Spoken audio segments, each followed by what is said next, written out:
Everyone. सो अगर आप RRB technician exam की तैयारी कर रहे हैं तो ये वीडियो आपके लिए काफ़ी इम्पॉर्टेंट रहने वाला है, क्योंकि इसमें मैंने एएलपी एग्ज़ाम में पूछे गए सभी क्वेश्चन, लगभग साइंस के सभी क्वेश्चंस को कवर किए हैं और चांस ये है कि यही सवाल आपके आने वाले एग्ज़ाम आरआरबी टेक्नीशियन में रिपीट किए जाए।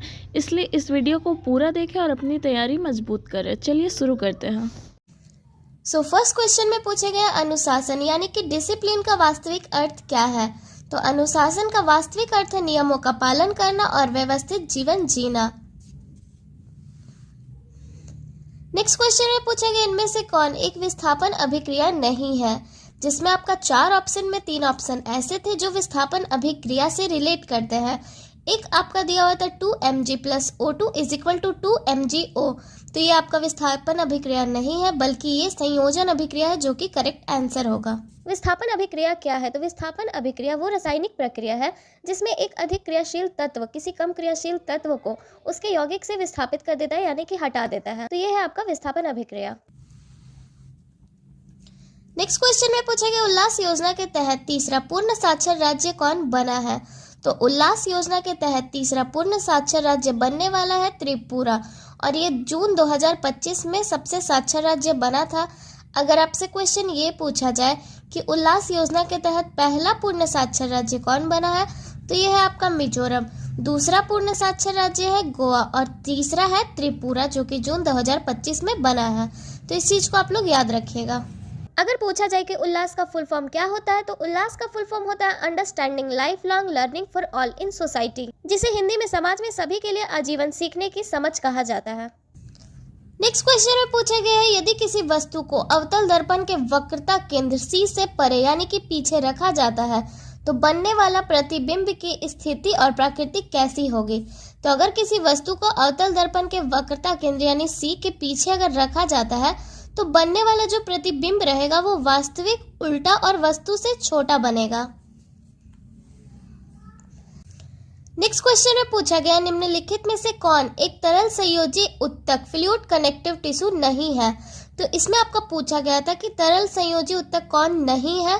तो देखिए, तरल संयोजी उत्तक 2 ही होते, एक रक्त होता है और दूसरा लसिका होता है। इसके अलावा आपका मांस या मांसपेशी जो आपका ऑप्शन में दिया हो वो तरल संयोजी उत्तक नहीं, बल्कि ये पेशीय उत्तक है।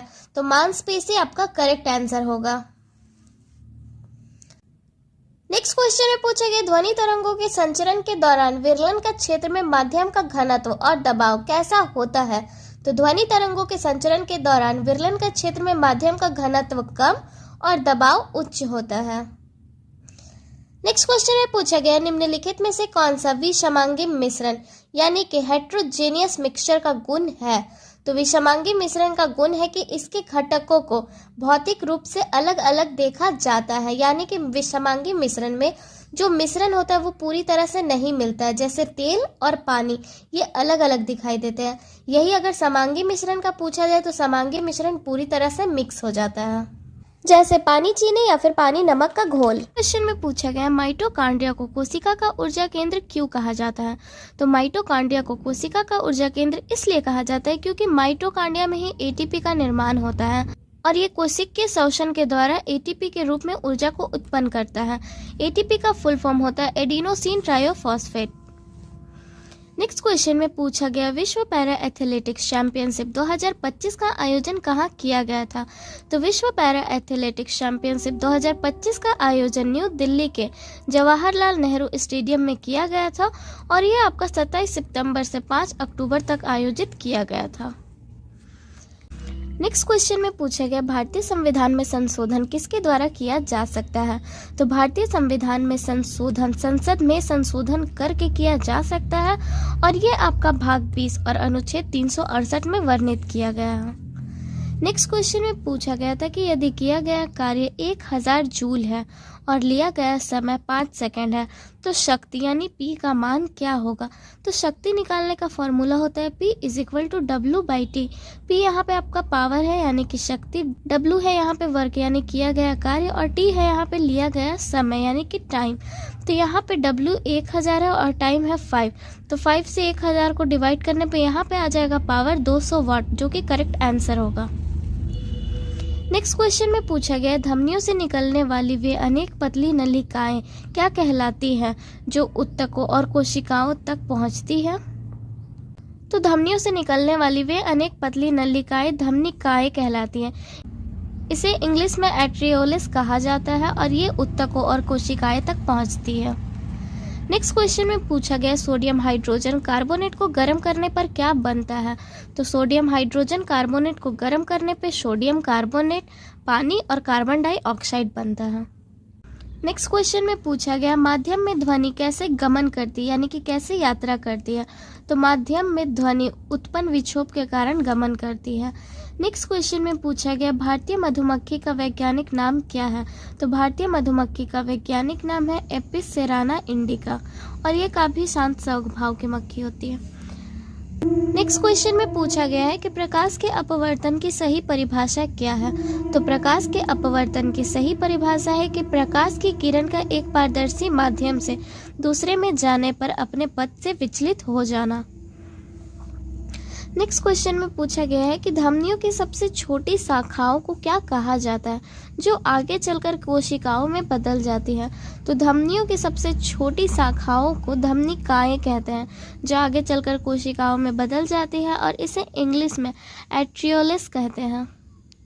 नेक्स्ट क्वेश्चन में आपका पूछा गया था कि कोलाइडल विलयन के संदर्भ में निम्नलिखित में से कौन सा कथन सही है, जिसमें आपको ऑप्शन में दिया हुआ था कि कोलाइडल विलयन के कण स्थिर रहते हैं और नीचे नहीं बैठते हैं।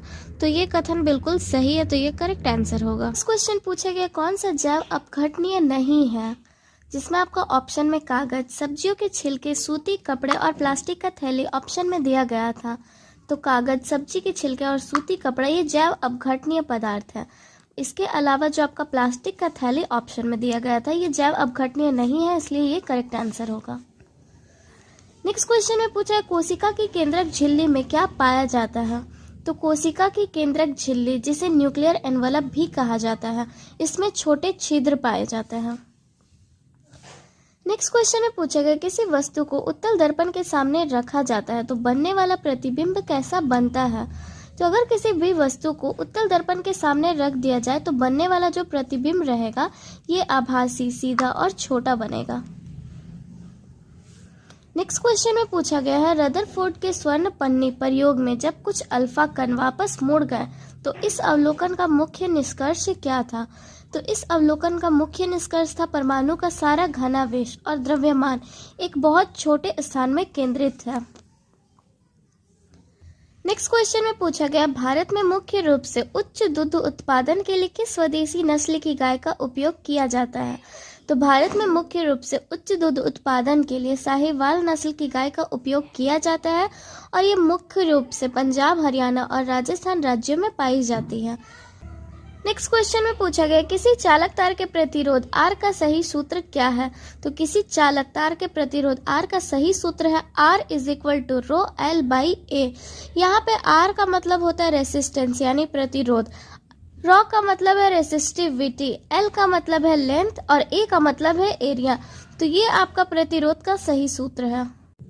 नेक्स्ट क्वेश्चन में पूछा गया, जब किसी पदार्थ को उसके क्वथनांक तक गर्म किया जाता है तो उसके कणों के साथ क्या होता है? तो जब किसी पदार्थ को उसके क्वथनांक तक गर्म किया जाता है तो उसके कणों की औसत गतिज ऊर्जा स्थिर रहती है जबकि वे आकर्षण बल को तोड़ते हैं।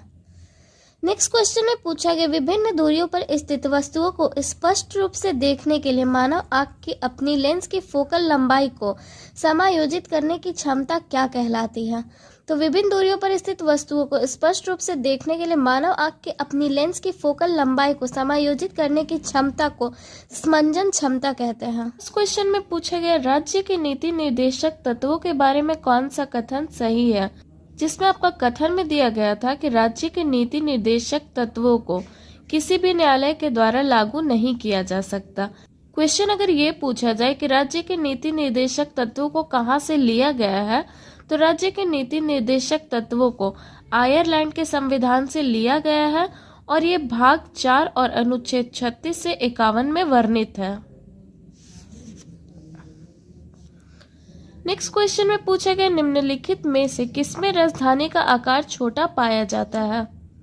तो राजधानी का आकार जंतु कोशिका में छोटा पाया जाता है। अगर कोशिका विज्ञान के अनुसार बात करें तो रसधानी की संरचना पादप और जंतु कोशिकाओं में अलग अलग होती है। नेक्स्ट क्वेश्चन में पूछा गया यदि किसी तरंग की आवृत्ति बढ़ाई जाती है तो उसका तरंग दैर्घ्य पर क्या प्रभाव पड़ेगा। तो अगर किसी तरंग की आवृत्ति बढ़ाई जाए तो उसका तरंग दैर्घ्य कम हो जाएगा।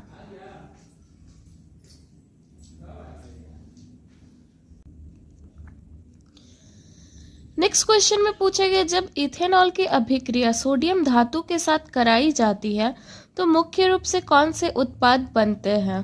तो जब भी इथेनॉल की अभिक्रिया सोडियम धातु के साथ कराई जाती है तो मुख्य रूप से सोडियम एंथो ऑक्साइड और हाइड्रोजन गैस बनते हैं।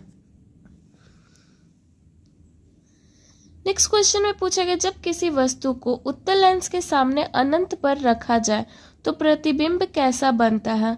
तो जब किसी भी वस्तु को उत्तल लेंस के सामने अनंत पर रखा जाए तो जो प्रतिबिंब बनेगा ये मुख्य फोकस पर बनेगा, छोटा बनेगा यानी बिंदु के आकार का, वास्तविक और उल्टा बनेगा। नेक्स्ट क्वेश्चन में पूछा गया था कोशिका झिल्ली के संबंध में निम्नलिखित में से कौन सा कथन सही है, जिसमें आपका 4 कथन दिया हुआ था। पहला कथन है कि ये एक अर्धपारगम्य झिल्ली है, ये सही है। दूसरा कथन है कि कोशिका झिल्ली ये लिपिड और प्रोटीन से बनी होती है, दूसरा कथन भी सही है। और तीसरा कथन है कि ये कोशिका के अंदर और बाहर पदार्थों के आवागमन को नियंत्रित करती है। तो ये तीनों ही कथन सही है। इसके अलावा जो चौथा कथन दिया हुआ था वो गलत हो। नेक्स्ट क्वेश्चन में पूछा गया जैव निम्नीकरणीय अपशिष्टीय पदार्थ किसे कहा जाता है। तो जैव निम्नीकरणीय अपशिष्टीय पदार्थ उन वस्तुओं को कहा जाता है जो प्राकृतिक प्रक्रियाओं द्वारा आसानी से विघटित हो जाते हैं, जैसे साग, सब्जी, कचरा वगैरह। नेक्स्ट क्वेश्चन में पूछा गया प्रकाश के वर्ण विक्षेपण के दौरान किस रंग का झुकाव या विचलन सबसे कम होता है। तो प्रकाश के वर्ण विक्षेपण के दौरान लाल रंग का विचलन और झुकाव सबसे कम होता है और सबसे अधिक विचलन होता है वॉयलेट का। नेक्स्ट क्वेश्चन में पूछा गया जब स्याही की एक बूंद को फर्श पर या पानी में गिराया जाता है तो वो अपने आप चारों ओर क्यों फैल जाती है। तो जब भी स्याही की बूंद को फर्श पर या पानी में गिराया जाता है तो वो अपने आप चारों ओर इसलिए फैल जाती है क्योंकि उसके पदार्थ के कण निरंतर गतिशील होते हैं और इस विचरण भी कहते हैं। नेक्स्ट क्वेश्चन में पूछा गया यदि ध्वनि की चाल को स्थिर रखा जाए और उसकी आवृत्ति को बढ़ा दिया जाए तो तरंग दैर्घ्य पर क्या प्रभाव पड़ेगा। तो यदि ध्वनि की चाल को स्थिर रखा जाए और उसकी आवृत्ति को बढ़ा दिया जाए तो तरंग दैर्घ्य कम हो जाएगा। नेक्स्ट क्वेश्चन में पूछा गया जून 2025 में न्यू दिल्ली में आयोजित national agro renewable energy summit का उद्घाटन किस मंत्रालय के द्वारा किया गया। तो जून 2025 में न्यू दिल्ली में आयोजित national agro renewable energy summit का उद्घाटन केंद्रीय कृषि एवं किसान कल्याण मंत्री श्री शिवराज सिंह चौहान ने किया था। इस क्वेश्चन में पूछा गया साइक्लोन 2025 कहाँ आयोजित किया गया था। तो साइक्लोन 2025 का आयोजन राजस्थान में किया गया था और ये इसका तीसरा संस्करण था। नेक्स्ट क्वेश्चन में पूछा गया लोक लेखा समिति में राज्यसभा के कितने सदस्य होते हैं। तो देखिए लोक लेखा समिति में कुल सदस्यों की संख्या 22 होती है, जिसमें राज्यसभा के सदस्य 7 होते हैं और लोकसभा के 15 सदस्य होते हैं। नेक्स्ट क्वेश्चन में पूछा गया अवतल दर्पण में जब वस्तु को मुख्य बिंदु फोकस और वक्रता केंद्र सी पर रखने पर प्रतिबिंब की स्थिति क्या होगी। तो अगर किसी वस्तु को अवतल दर्पण के मुख्य बिंदु एफ और वक्रता केंद्र सी में रखा जाए तो जो प्रतिबिंब बनेगा ये वक्रता केंद्र से परे यानी कि पीछे वस्तु से बड़ा, वास्तविक और उल्टा बनेगा। नेक्स्ट क्वेश्चन में पूछा गया पेट में अम्लीयता यानी एसिडिटी बढ़ जाती है तो किस पदार्थ का उपयोग किया जाता है। तो अगर पेट में अम्लीयता एसिडिटी बढ़ जाती है तो मैग्नीशियम हाइड्रोक्साइड का उपयोग किया जाता है, जिसे मिल्क ऑफ मैग्नीशिया भी कहते हैं। ये एक एंटी एसिड होता है यानी ठंडी ठंडी दवा होता है जो एसिडिटी को दूर करता है और मल को साफ करता है। नेक्स्ट क्वेश्चन में पूछा गया धूम्रपान यानी स्मोकिंग आपके श्वसन तंत्र को कैसे प्रभावित करती है। तो धूम्रपान श्वसन मार्ग में मौजूद सिलिया को नष्ट कर देती है। अब ये सिलिया क्या होता है? तो ये जो सिलिया है ये हमारे श्वसन मार्ग यानी श्वास नली के आंतरिक दीवारों पर बालों जैसी सूक्ष्म संरचनाएं होती है जिन्हें सिलिया कहा जाता है। ये उन्हें ही नष्ट कर देता है। जो फर्स्ट क्वेश्चन था साइक्लोन वाला कुछ इस तरीके से पूछा गया था। तो क्वेश्चन है, भारत और मिस्र के बीच संयुक्त विशेष बल अभ्यास साइक्लोन 2025 कहाँ आयोजित किया गया था? तो भारत और मिस्र के बीच संयुक्त विशेष बल अभ्यास साइक्लोन 2025 का आयोजन महाजन फील्ड फायरिंग रेंज राजस्थान में किया गया था। इसका आयोजन 10 से 23 फरवरी 2025 को किया गया था और ये इस बार का तीसरा संस्करण था, तो इसे आप लोग याद रखिएगा। नेक्स्ट क्वेश्चन में 3 उत्तकों के नाम दिए गए थे और पूछा गया था कौन सा उत्तक कहाँ मौजूद होता है और यहाँ पे आपका सही मिलान करना था। तो दिया हुआ था कि घनाकार उपकला उत्तक कहाँ मौजूद होता है, तो ये आपका वृक्क नलिका यानी किडनी में मौजूद होता है। दूसरा है आपका स्तंभकार उपकला कहाँ मौजूद होता है, तो ये छोटी आंत में मौजूद होता है। और तीसरा है सल्की उपकला उत्तक, तो ये हम लोगों के त्वचा में मौजूद होता है, तो ये करेक्ट आंसर होगा। नेक्स्ट क्वेश्चन में पूछा गया पदार्थ छोटे छोटे कणों से बने होते हैं, इनमें से किस प्रक्षेपण के आधार पर ऐसा अनुमान लगाया जाता है? तो पदार्थ छोटे छोटे कणों से बने होते हैं, ये आपका प्रक्षेपण दिया हुआ था। जब पानी में चीनी घोली जाती है तो पानी के स्तर पर कोई प्रभाव नहीं पड़ता और इसी आधार पर ऐसा अनुमान लगाया गया है। नेक्स्ट क्वेश्चन में दिया गया यदि एक वस्तु मुक्त रूप से 2 सेकंड तक गिरती है और गुरुत्वीय त्वरण 10 मीटर पर सेकंड स्क्वायर है तो उसका औसत वेग क्या होगा? तो यहाँ पे क्वेश्चन में प्रारंभिक वेग यानी कि u 0 मीटर पर सेकंड दिया हुआ है, क्योंकि यहाँ पे बोला है कि एक वस्तु जो है ये अपना मुक्त रूप से गिर रहा है, मतलब इसका प्रारंभिक वेग 0 मीटर पर सेकंड है। समय यहाँ पे दिया हुआ है 2 सेकंड का और गुरुत्वीय त्वरण दिया हुआ है 10 मीटर पर सेकंड स्क्वायर और यहाँ पे हम लोगों को निकालना है औसत वेग। तो यहाँ पे हम लोगों को निकालना है औसत वेग यानी एवरेज वेलोसिटी। एवरेज वेलोसिटी निकालने के लिए पहले हम लोग को v का मान चाहिए यानी वेलोसिटी का। तो वेलोसिटी हम लोग निकालेंगे गति का पहला समीकरण से। तो गति का पहला समीकरण होता है v is equal to u plus g t. v यहाँ पे हम लोग को निकालना है इज इक्वल टू यू, यहाँ पे प्रारंभिक वेग 0 दिया हुआ है, प्लस जी यहाँ पे गुरुत्वीय त्वरण है 10 मीटर पर सेकंड और यहाँ पे टाइम है 2 सेकंड का।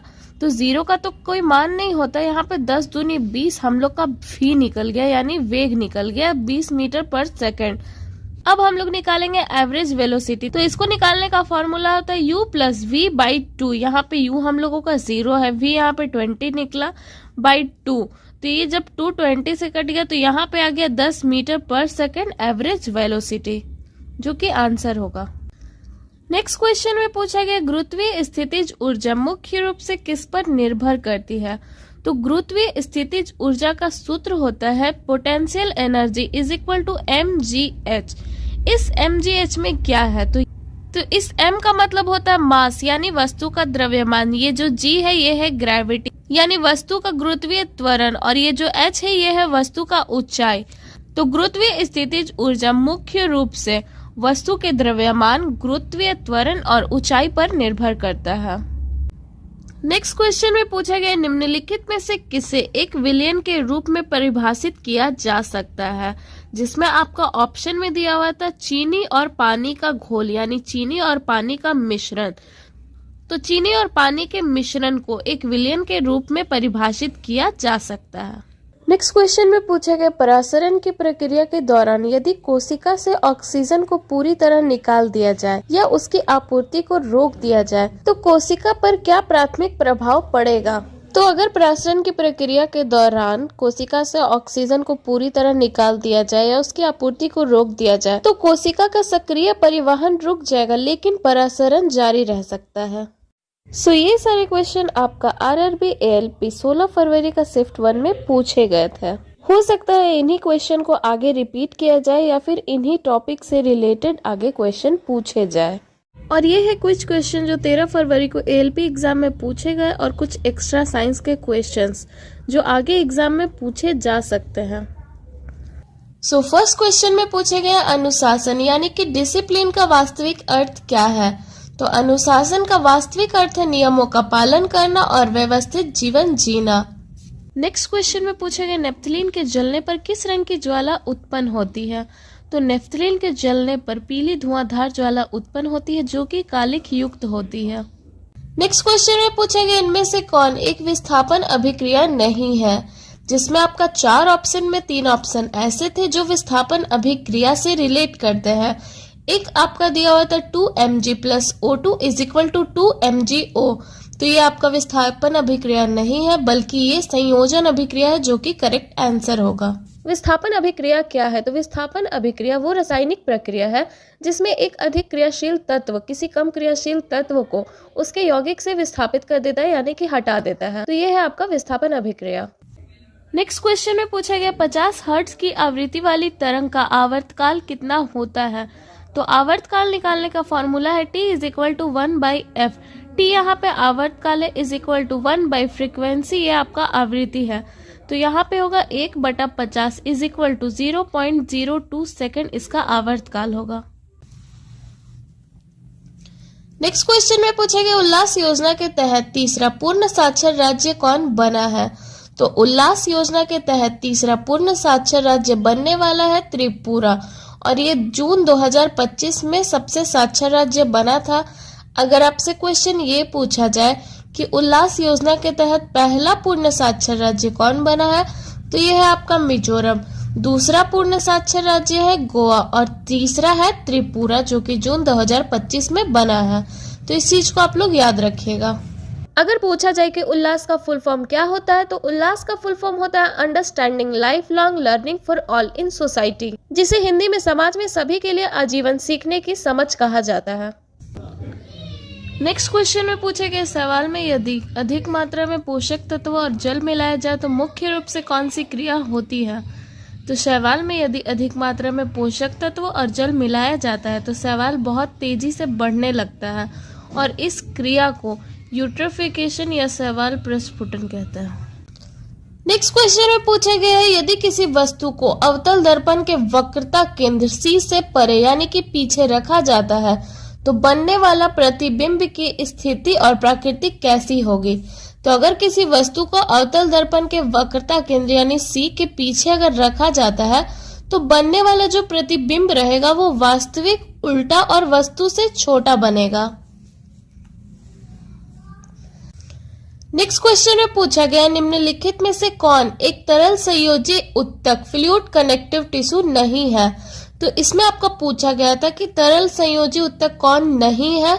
तो देखिए तरल संयोजी उत्तक 2 ही होते, एक रक्त होता है और दूसरा लसिका होता है।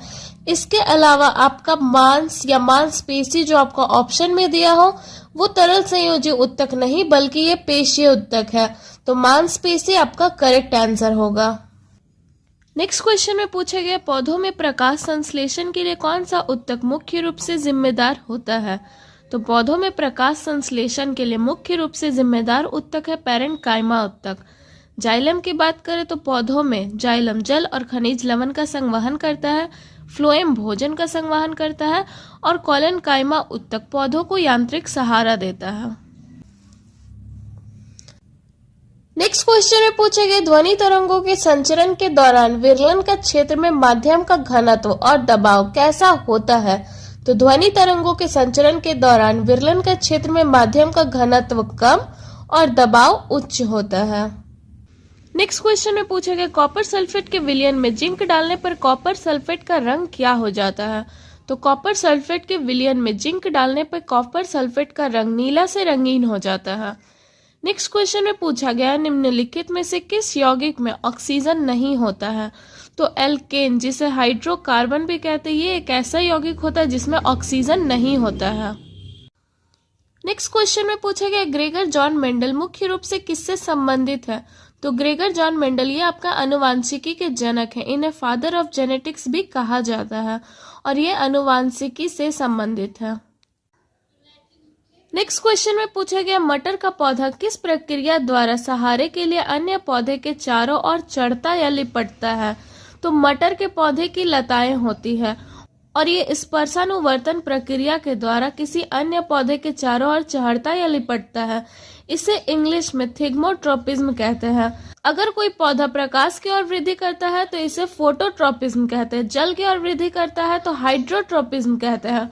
और गुरुत्वाकर्षण के प्रभाव से अगर वृद्धि कर रहा होता है तो इसे जियोट्रोपिज्म कहते हैं। तो इन चारों को आप लोग याद रखिएगा।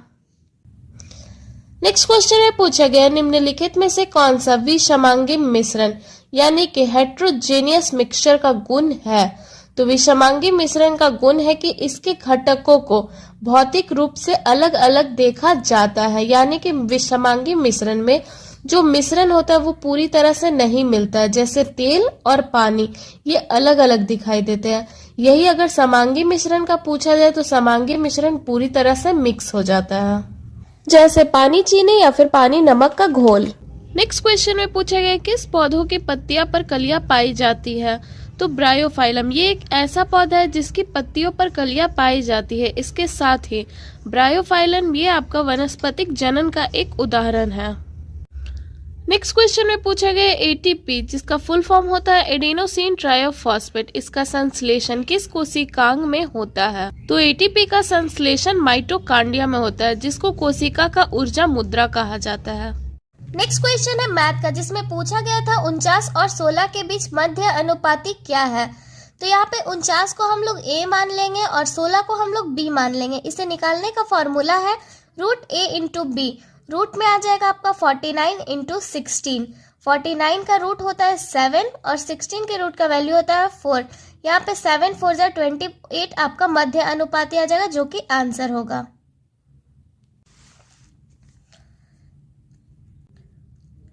नेक्स्ट क्वेश्चन में पूछा गया रजत, पूजा और आभा चुनाव में भाग लेते हैं। रजत को वैध मतों का 36% प्राप्त होता है, पूजा को वैध मतों का 40% प्राप्त होता है और यहाँ पे कुल मत जो है ये आपका 40,000 है जिसमें 10% मत अवैध है। तो आभा को प्राप्त मतों की संख्या क्या होगी। तो यहाँ पे हम लोग आभा को जो प्राप्त मत हो रहा है इसका वैल्यू निकालना है। तो देखिए कुल मत दिया हुआ है 40,000 जिसमें आपका 10% जो मत है वो अवैध है। तो 40,000 का 10% हम लोग निकाल लेंगे। यहाँ पे 0 0 कैंसिल हो जाएगा, ये इंटू होने पे यहाँ पे 4,000 आपका अवैध निकल जाएगा। तो 4,000 जब अवैध मत निकल गया तो यहाँ पे 36,000 वैध मत बच गया। अब ये जो 36,000 वैध मत है ये तो अपने आप में 100% है क्योंकि ये तो टोटल वैध मत ही है, अवैध तो यहाँ पे निकल गया। तो 100% इज इक्वल टू 36,000 यह आपका वैध मत है। इस 100% में से रजत को 36% मिल गया, पूजा को 40% मिल गया, तो बची कौन, आभा। तो आभा को मिलेगा 24%। 100 में से जब 36 और 40 चला गया तो बचा 24%। तो यहाँ पे 24% इज इक्वल टू क्या होगा, तो यहाँ पे क्रॉस हो जाएगा। जब भी यहाँ पे इज इक्वल टू हो यहाँ पे क्रॉस होगा, हो जाएगा 36,000 गुना 24 बटा 100। 0 0 0 0 कैंसिल हो गया और 360 को 24 से गुना करने पे आ जाएगा 8,640 जो कि आभा को मत मिला है। नेक्स्ट क्वेश्चन में पूछा गया 40 किलोमीटर प्रति घंटा और 22 किलोमीटर प्रति घंटा की चाल से एक ही दिशा में चल रही दो रेलगाड़ियां 1 मिनट में एक दूसरे को पूरी तरह पार कर जाती है। अगर पहली रेलगाड़ी की लंबाई 125 मीटर है तो दूसरी रेलगाड़ी की लंबाई कितनी होगी। तो यहाँ पे दो ट्रेन है, एक का लंबाई 125 मीटर है और दूसरे का यहाँ पे पूछा गया है। तो इसको निकालने का फॉर्मूला है T1 plus T2 is equal to S1 minus S2 into 5/18 into 16। ये इसलिए क्योंकि यहाँ पे दिया हुआ है किलोमीटर प्रति घंटा में। अगर हम लोग यहाँ इसे मीटर प्रति सेकंड में चेंज कर लेंगे तो यहाँ पे 5/18 या 60 नहीं लगाना पड़ेगा। अब यहाँ पे दिए गए सारे वैल्यू को फॉर्मूला में पुट करना है। तो ट्रेन 1 की लंबाई 125 प्लस ट्रेन 2 की लंबाई हम लोगों को निकालनी है is equal to S1 minus S2 का अर्थ है स्पीड 1 माइनस स्पीड 2। पहले का स्पीड है 40 किलोमीटर, दूसरे का स्पीड है 22 किलोमीटर। तो इन दोनों को आपस में माइनस कर देंगे तो यहाँ पे 18 किलोमीटर प्रति घंटा आ जाएगा। अब इसे सेकंड में चेंज करने के लिए इंटू 5/18 इंटू 16। 18 यहाँ पे कैंसिल हो जाएगा और 60 पाँचे हो जाएगा आपका यहाँ पे 300। अब T2 इज इक्वल टू यहाँ पे आपका 60 पाँचे 300 माइनस 125। क्यों? क्योंकि यहाँ पे जो 125 प्लस में दिया हुआ है, जब इसे इधर चेंज करेंगे तो ये माइनस में हो जाएगा। तो यहाँ पे से 300 में से 125 गया तो 175 मीटर आपका ट्रेन 2 का लंबाई आ जाएगा, जो कि आंसर होगा। नेक्स्ट क्वेश्चन जो कि काफी इजी पूछा गया क्वेश्चन है, 60 का 50%, 40 के 30% से कितना अधिक है? तो यहाँ पे निकालेंगे 60 का 50%, 60 गुना 50 बटा 100, 0 0 कैंसिल हो जाएगा, यहाँ पे आ जाएगा 6 पचे 30। अब निकालेंगे 40 का 30%, तो 40 गुना 30 बटा 100, 0 0 कैंसिल हो जाएगा, 4 तिया 12 आ जाएगा। अब यहाँ पे पूछ रहा है कि ये जो 30 है ये 12 से कितना अधिक है, तो 30 माइनस 12 आपका आ जाएगा 18 आंसर। अगर यहाँ पे पूछा जाता कि ये जो 30 है ये 12 से कितना परसेंट अधिक है, तो यहाँ पे ऐसे करते हैं 100% इज इक्वल टू 12, यहाँ पे करते 30 इज इक्वल टू वॉट, यहाँ पे क्रॉस होता, उसके बाद 100 गुना 30 बटा 12 और इसे सॉल्व करने पे आपका आ जाता 250, जो कि 100 से 150% अधिक है, तो 150% आपका आंसर होता। नेक्स्ट क्वेश्चन में पूछेगा 0.48 और 1.20 और 1.68 का HCF और LCM क्या है, यानी कि इसका हाईएस्ट कॉमन फैक्टर और लोएस्ट कॉमन फैक्टर क्या है। क्वेश्चन में यहाँ पे पॉइंट में दिया हुआ है, इसीलिए इसे थोड़ा इजी करने के लिए इसे बट्टा में लिख लेंगे। तो ये हो जाएगा 48/100, क्योंकि पॉइंट के बाद 2 वैल्यू है इसीलिए 2 0 लगेंगे। यहाँ पे हो जाएगा 120/100 और यहाँ पे हो जाएगा 168/100 इज इक्वल टू आपका 48, 120 और 168 का HCF निकालने पे आ जाएगा 24, तो 24/100, तो यहाँ पे हो जाएगा 0.24 इसका HCF और यहाँ पे इन तीनों का LCM निकालेंगे तो LCM आएगा 1680, तो 1680/100, तो यहाँ पे आपका बीच में पॉइंट आ जाएगा और ये हो जाएगा 16.80 LCM, तो ये आपका आंसर होगा। तो क्वेश्चन है A and B complete a work in 2 days. If A alone can do it in 38 days, then B alone can do 9 times of the same work in कितना? ठीक है, इसमें क्या करना है कि A और B का जो काम कर रहा है वो 2 दिन काम कर रहा है। ठीक है, क्वेश्चन में ये बोल रहा है कि A और B कोई इसी काम को 2 दिनों में कर सकते हैं। ठीक है, और क्या बोल रहा है यहाँ पर कि A उस काम को कितने दिनों में कर रहा है, तो वो 38 डेज में कर रहा है। ठीक है, तो यहाँ पर A जो अकेले उस काम को 38 डेज में कर रहा है। ठीक है, तो दोनों का यहाँ पर टोटल वर्क कितना निकलेगा, तो इन दोनों का एलसीएम निकलेगा। एलसीएम क्या होगा यहाँ पर, तो 38 ही एलसीएम होगा इसका। ठीक है, अब इसका एफिशिएंसी क्या निकलेंगे, तो यहाँ पर एफिशिएंसी जो इसको डिवाइड कर देंगे यहाँ पर, तो 19 यहाँ पर आ जाएगा। ठीक है, और इसको डिवाइड करेंगे यहाँ पर तो 1, तो दोनों का एफिशिएंसी यहाँ पर आ गया है। ठीक है, दोनों का एफिशिएंसी आ गया है। अब यहाँ पर देखो ए का एफिशिएंसी 1 है। ठीक है, और यहाँ पर ए और बी दोनों का एफिशिएंसी मिला के 19 आ रहा है। ठीक है, इसको इस तरह समझ सकते हो कि ए एक दिन में एक ही कुर्सी बना रहा है और ए और बी दोनों मिलकर एक दिन में 19 कुर्सी बना रहा है। इसका मतलब है कि बी जो है 18 कुर्सी बना रहा होगा। ठीक है, अब क्या होगा, देखो बी हमें यहाँ पर क्या निकल गया, ए का एफिशिएंसी यहाँ पर दिया हुआ है 1। ठीक है, और बी का एफिशिएंसी क्या निकला, बी का एफिशिएंसी यहाँ पर इसमें से घटा देंगे यानी कि 18।